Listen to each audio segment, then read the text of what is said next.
look beautiful. It is. It's really impressive to see.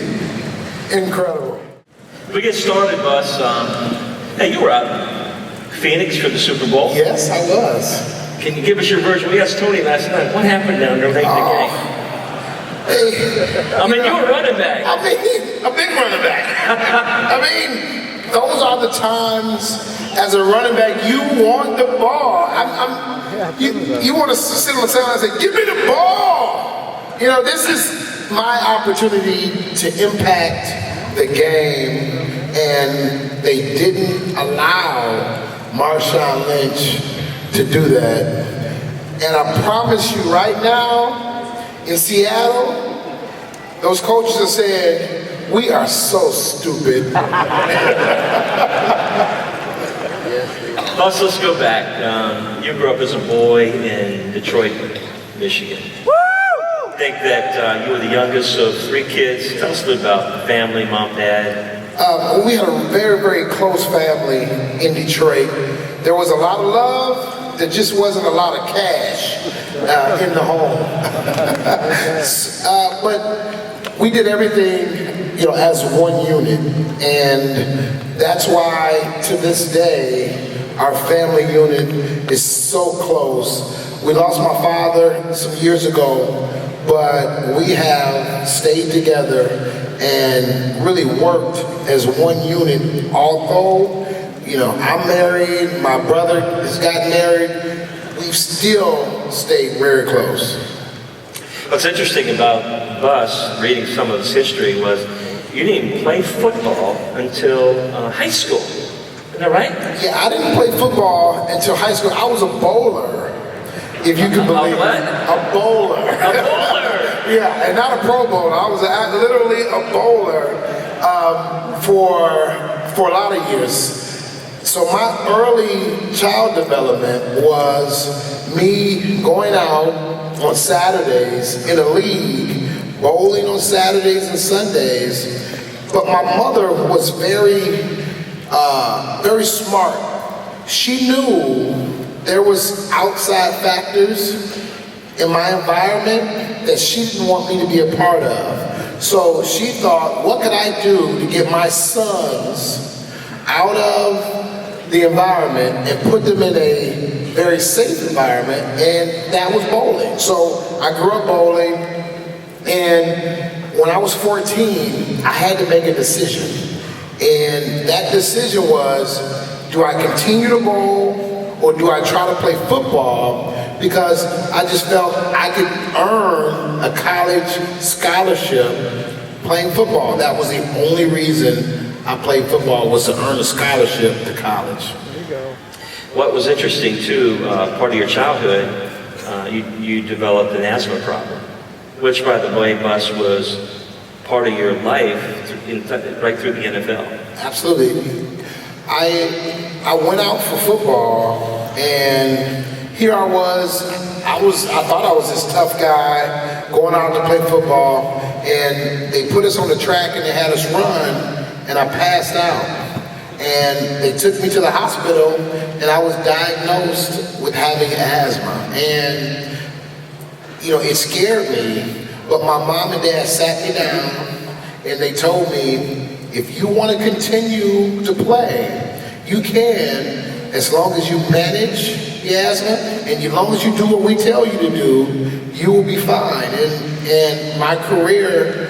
You ever have any problems? I did. I had a couple problems. I had one in high school. It was very small, but then I had one when I was playing in the NFL, and that changed my life all over again, because after that incident, I wanted to tell everyone about asthma. So I went on a campaign to really talk about asthma awareness and really to educate people about asthma, and that it is deadly, it can kill, but if you manage it, you can be successful. And the biggest part for me were the kids that I got to influence, because there were so many kids who thought they couldn't play sports because they were asthmatic, and I wanted to show them they could do anything that they want to do as long as they manage the asthma. They could be just as successful as I was. Plus, you played fullback, or you're running back and linebacker in high school. Did you run over people in high school? Yeah, I ran over a few people in high school. As part of that, you wound up becoming, I think, Player of the Year for the state of Michigan, and you went on to Notre Dame, where you played football for Coach Lou Holtz. Yes. What was it like playing for Lou Holtz? Playing for Lou Holtz, it was incredible, but I would say it was incredibly difficult as well. Because if any of you have ever seen Coach Holtz, he's about this tall, and he is the toughest guy in the world. So as a 17-year-old kid, you go to Notre Dame, and Coach Holtz, he was incredible at getting the best out of you, but also developing you from a young man into a man. And there was one incident I'll kind of tell you about. And my freshman year, I came in, I was, highly touted. I played a little bit my freshman year. And then my sophomore year, I was supposed to have a lot of success. So I was on the cover of the book for the team. It was called the Irish Illustrated.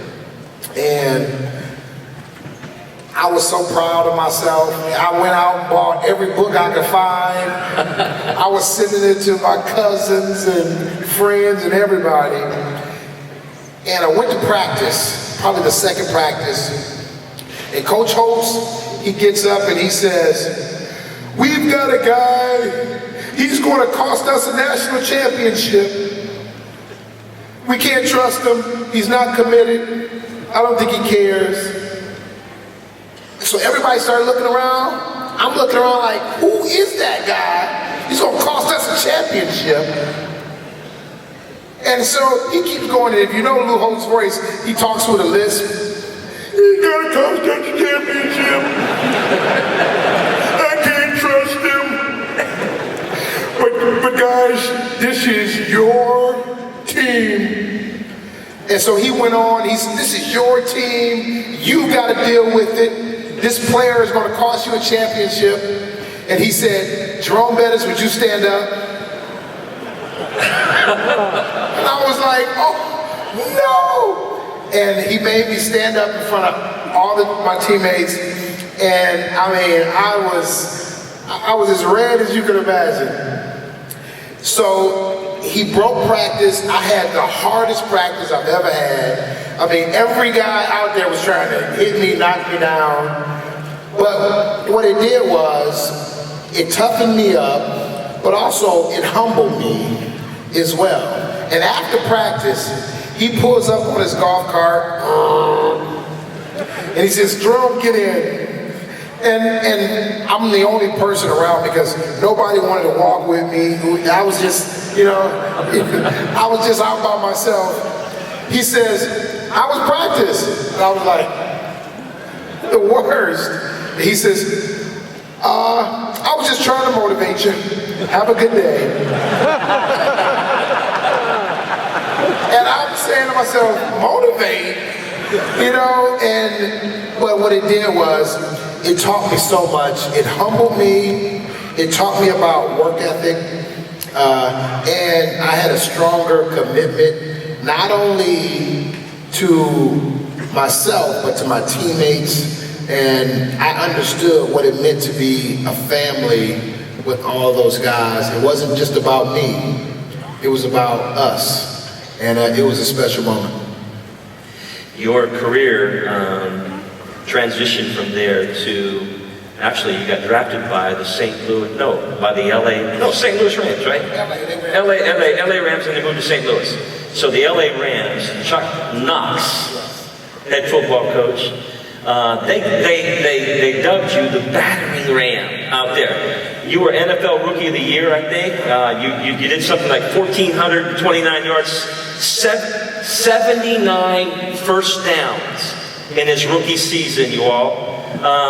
Named first team All-Pro as a rookie. What was it like out there under Knox? You know, it was incredible because Chuck Knox, he was a very old school coach, so he took you back to the times where all they wanted to do was just run the football. And so early on that year, he pulled me to the side and said, listen, he says, I'm going to run you till your tongue falls out of your mouth. And it was one of those moments you say, okay, I'll be ready. But I didn't realize he was serious when he said he was going to run me into the ground, because we ran just about every play you could imagine. We weren't a very good team, but we could run the ball, I'll tell you that. We couldn't win a championship, but we could run the ball. What was interesting, though, was here's this transition. LA goes to St. Louis. Different coach now in St. Louis decides to go into more of a passing offense, which changed everything for you, I think. And then he actually came to you, had a conversation with you, and said, "Hey, you want to play?" He wanted a different type of running back, and he was, very clear as to I really wasn't his type of guy, and it hurt because as a professional and as a competitor, you want to know that it's reciprocated, that you want me and I want to be here, and that wasn't the case. And so this was the first time in my entire career that somebody had vocalized to me that they didn't want me around. High school, I was a star. College, I was a star. And here I am in the NFL after having success, the coach telling me that really he didn't want me. And so it was one of those moments in your life where it causes you to think about you. And at that moment, I didn't love the game as much because of everything that was happening. So I went back and I re-enrolled at Notre Dame. And Lou Holtz again came to me and he told me something, and it really hit home. He says, Jerome, that wasn't the player that I'm familiar with. That number 36 was an imposter. Who was that guy? And I'm saying that was me, but basically he was telling me that I wasn't the same guy. I wasn't playing with the same passion, with the same love, and so I needed to recommit myself to the game. And everything turned around. I got traded to Pittsburgh, and the rest is history. Yay, all the Steeler fans in here. He actually went to Pittsburgh. There was a running back in Pittsburgh at the time named Bam Morris, right? Bam Morris at the time, who got in trouble. And here comes the bus to town. And all of a sudden, there is a new running back in Pittsburgh. First 6 seasons, over 1,000 yards every season with the Steelers. Looking for a Super Bowl, but it didn't come.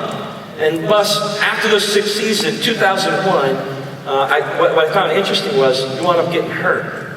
And things started changing for you. All this success, all this challenge back and forth. You talk to some guys about this up and down piece in their life. What was it like for you? What were you going through? Because, running backs in the NFL, they don't stay very long. What's the average, a year or 2? 3 years at the most. That was a difficult time for me because I started to realize and think about my mortality. I had to come to grips with the realization that I wasn't going to play football forever. And that is a very, very tough pill to swallow when your entire life has been football. And you start to realize your body's breaking down, you're not having as much success as you've had, your off the field life is not perfect, you're struggling to find yourself outside of football. And that's a difficult situation. So again, you have to look inward. And that's what I needed to do. I needed to look inward. And it was one of those times where you have to ask for help. And you can't be afraid to ask for help. And you have to get on your knees and you pray and you ask for help, for guidance, and for direction. And the Lord brought me through that time. And the moment that I was willing to do that, the direction became a lot clearer. My body healed up and felt better. And I was able to continue and have more success in my career. We're going to talk about that in just a moment. I want to drop in a couple of interesting trivia pieces I found. Drop back. Bus, is there a memory in your mind that absolutely stands out where you ran over somebody or something happened? It was just craziness. I mean, one of those magical moments that just kind of fueled you and that you live in or anything like that? There was some magical moments, but I think the one magical moment, a truly special moment, was my last year playing, and we were an okay football team, but we had to win. We were playing the Chicago Bears, and I ran over Brian Urlacher for a touchdown. That was a real special moment because we went on to win that game, and we went on a winning streak. We won every game after that, and we won the Super Bowl. So that moment was a special moment in time, and me running somebody over, and it led to bigger and better things. Thanksgiving Day, 1998. Detroit Lions, by the way, grew up in Detroit. There's an overtime game between the Lions and the Steelers. They send you out to make the call. Of course, whoever wins the coin toss gets the ball first. Yes. You score, the game's over. The game's over, right. So you're out there. I don't know if you guys remember this, but he's out there with the referees. And he's got to call heads or tails. And it was did you say head, tail? I said, tails. Yeah, it didn't come out that way. And Detroit got the ball. Detroit got the ball. They go down and score a touchdown. And if anybody knows Coach Cowher, he's got this chin and he's fuming at the mouth. He couldn't believe it. I come into the locker room and Coach Cowher says, "Jerome, come here." He says, "What did you say in that coin toss?" I said, "Coach, I said tails." He says, "You're fired." He fired me from the coin toss. That was the last time I ever called heads or tails for the Pittsburgh Steelers. I was devastated. Here's another interesting piece. 2004 season opener. Catch this. This makes no sense to me. He carries the ball 5 times for only 1 yard, but he scored 18 points on those carries with 3 touchdowns. Bus, is that true? I had 5 carries, 1 yard rushing, 3 touchdowns. How did that make sense? Well, actually, I had a couple runs was positive yardage, but then I had one that lost yardage, and so it looked really crazy on the stat sheet. I had 5 carries, 3 touchdowns, 1 yard rushing. That's insane. One of the most bizarre NFL statistics out there. 2004 season, again, special time for you. You are basically going head-to-head with the New York Jets running back named Curtis Martin. Curtis Martin. He's got in the area of 13,000 yards. You do too. Is it true that you guys basically hit that number about the same time and you're going back and forth? Yeah, it's a funny story. I think it was the 3rd or 4th week of the season. I went into 4th place all time. And a good friend of mine bought me a watch to commemorate me passing, I think, Jim Brown and going into the fourth place all time. And the next week, Curtis Martin passes me, and then I'm fifth all time, and my friend wanted his watch back. But he didn't get the watch back. Awesome. Plus, 2004 also was that season where you began to think, it's time for the bus to stop. You started talking about retirement, hanging things up, and there was a lot of commotion going on in Pittsburgh. I think a guy named Ben Roethlisberger begins to whisper in the ear, and he said, "Bus, come back, come back. If you come back." And what's interesting, you had played all those seasons up to that point, had never been to the Super Bowl. Never been to the Super Bowl. You've been in playoffs about 3 or 4 times, but had never been to the Super Bowl. I thought it was fascinating. And here's Roethlisberger saying, "Come back, Bus. Come back, Bus." And what happened was, the Super Bowl in 2006 was going to be where? Played in Detroit, my hometown. In your hometown. And what did Ben say to you? And what happened that drew you back? Because I mean, you were pretty much done. I was done, and it's a great story. We lose the AFC Championship game to the New England Patriots.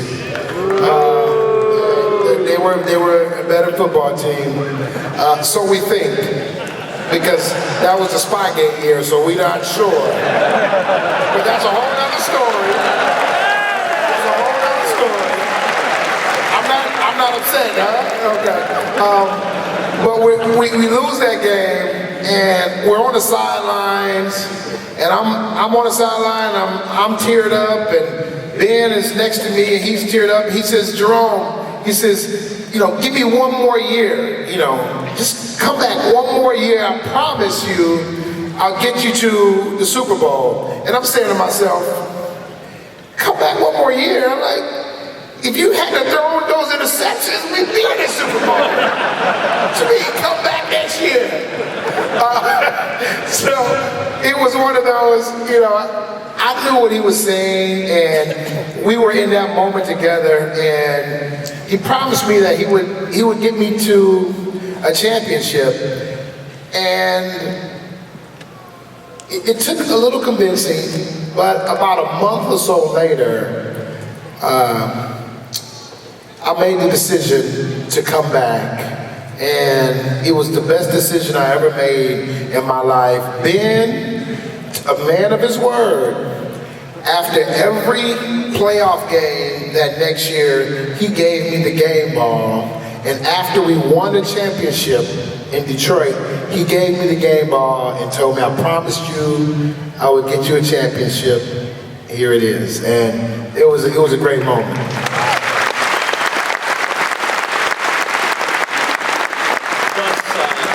God gave you that gift, your hometown. I was reading a little bit about, and we talked just briefly about this, but the pregame speech. Steelers are in there, and they decide that you're going to come in and give the pregame speech. And you walk in, and there was something about, "Guys, just give me what? Detroit. Just give me all that you have. I don't want any more than your best. I don't want any more than all you have to give." And the idea of what I was trying to get across to those guys was that you don't have to do anything special. We got here because we were a special team. You don't have to be special as a player. All you have to do is be you. Be who you are. Let's go out there and win a championship because we're good enough. And so many times when you get in a very, very serious situation, you want to try to do more. And you don't have to. And I wanted to let those guys know, just be yourself. Do what you came here to do. You don't have to go out and try to make a play and score a touchdown in one play. Do what you know you can do, and we're going to win this football game. I wanted everybody to go out in that game and give everything, leave it all on the line, but also trust that we are a team, and if we do our jobs, we're going to be champions. Plus, it was Detroit. This is home for you.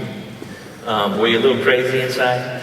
Oh, I was a lot crazy inside. I tell you, I was even crazier when I got all the tickets, because those Super Bowl tickets not cheap, and I had about, I think, 48 tickets, Super Bowl tickets. So basically, I played that game for free. But it was, it was a thrill of a lifetime, because my mother and father, they got a chance to see their son become a champion in my hometown, and they also got a chance to see me in my career where it started in Detroit.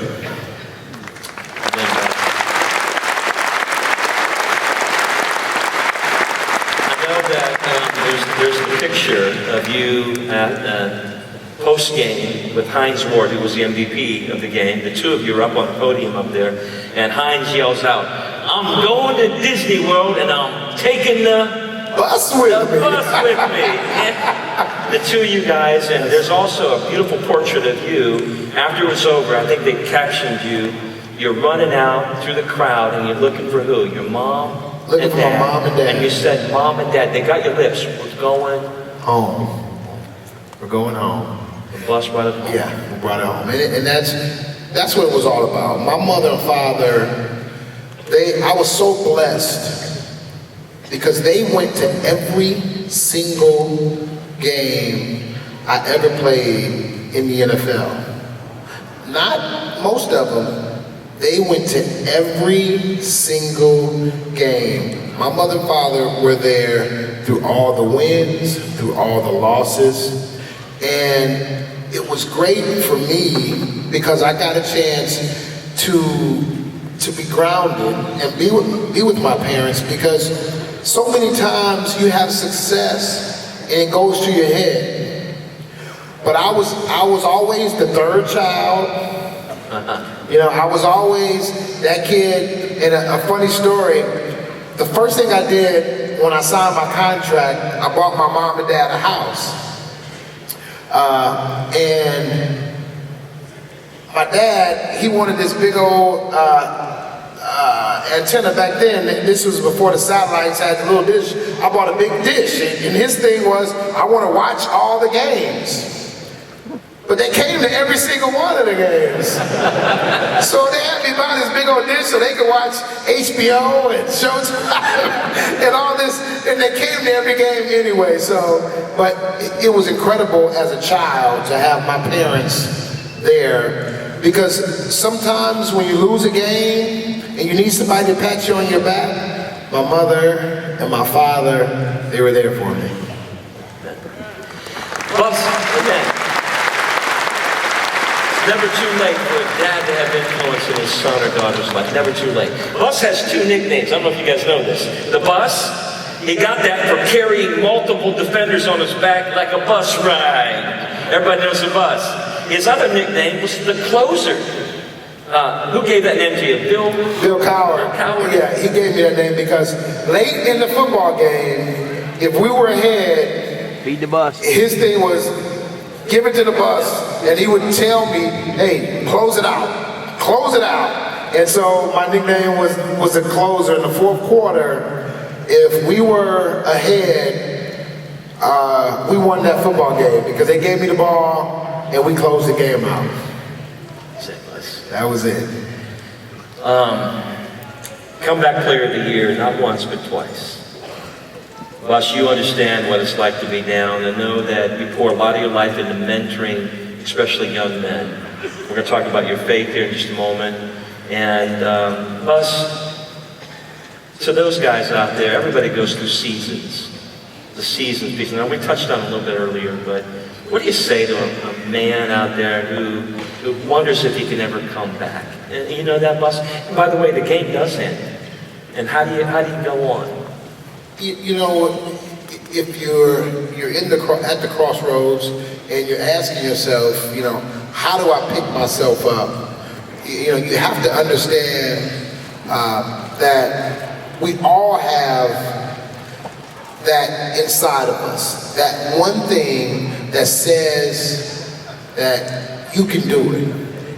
And if you give yourself and is willing to ask for help, then you're not getting up by yourself. And that's what you have to understand. It's not just you getting up by yourself. If you're willing to give yourself and ask for help, ask the Lord, give me the strength. And believe me, it's inside, it will be there. It will be there, and you will be able to deal with anything that you're going through and any transition that you have to go through, because transition is just as difficult as anything else. And as a football player, the lights do cut off at some point in your career.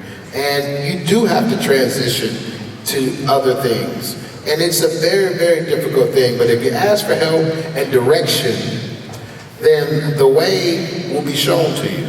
Problems aren't the issue, it's what you do with them. Absolutely. That'll determine the future. You've got to fight through adversity. Absolutely. Meet the challenge. And Bill Cowher used to always say, and you know, it rings through your head, is that it's not the challenge that makes the man, it's how he deals with that adversity. That's how you find out what's inside of that man. And I would always think about, how am I going to handle this situation? And if you think about that, that's how you become a better person in dealing with those problems, because you become a better person. Once you get through every situation that you go through in life, it develops character. And that character is the person that you become. So you're spending your time with, you bet, and letting that really soak in and influence your life. Plus, I know this, that you're big into relationships. Everybody sees you as the guy who bulldozes everybody, but inside, you're that guy. You love to be around people. You love your mom and dad, their faith, how they poured into you. What's interesting, you all, I met his executive assistant back there, Larry, Pastor Larry. His pastor has been in his life, speaking into his personal heart, his life, for the last 15 years. That's where the bus hits his strength from. And because of the pouring into your heart, into your life, challenge you to grow up in your faith, you know that, to embrace your life with Christ.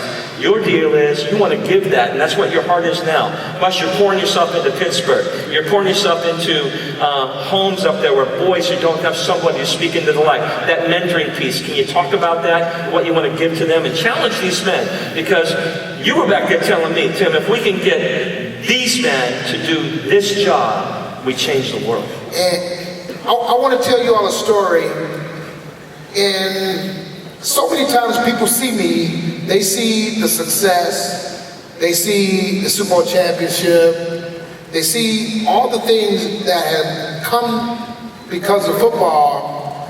And I want to just take you back for a little bit and kind of explain to you a pivotal point in my life. I was about 15 years old, 16 years old actually, and there was a football camp. And there was a gentleman, his name was Reggie McKenzie. He was a former Buffalo Bills offensive lineman. He was from Detroit area. He decided he wanted to do a football camp for kids in the inner city who didn't have the money, who didn't have the resources to go to all these fancy camps. So he decided he would put his money in it, and he wanted to impact change in the community. Well, as a kid, I went to this football camp, and it was inspiring. I got a chance to see Keith Myers, Pepper Johnson, Chris Carter, and I'm seeing these guys, and I'm a young 16-year-old kid, and I'm starting to see that it's possible. These are guys that came from the same environment that I came from. And here they are being successful. And I'll never forget, Reggie McKenzie said, who's going to be the next one? Who is going to be the next guy? And I ran up to him in front. I said, Mr. McKenzie, I'm going to be the next one. And he said, okay, all right, we'll see. And I left that camp, and I left it inspired in a way that I became a different person.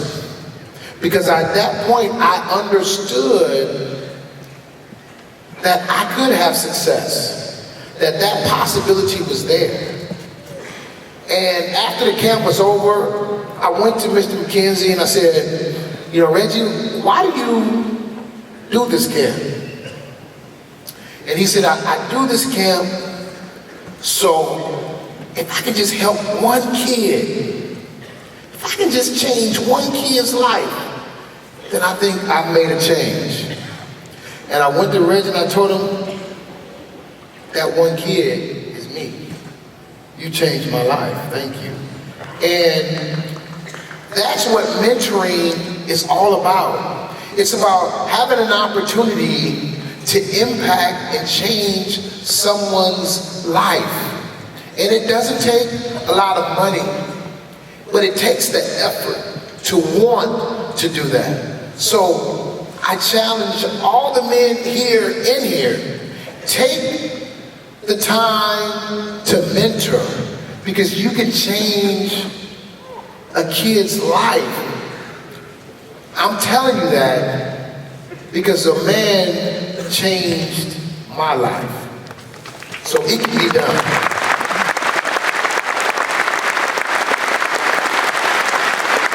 They're flashing red at us. That means that they're saying, hey, we're done. But let me say something to you all. Let's stand up here. Everybody take a look at this shirt right here. 2015, just a few weeks ago, he was inducted to the NFL Pro Football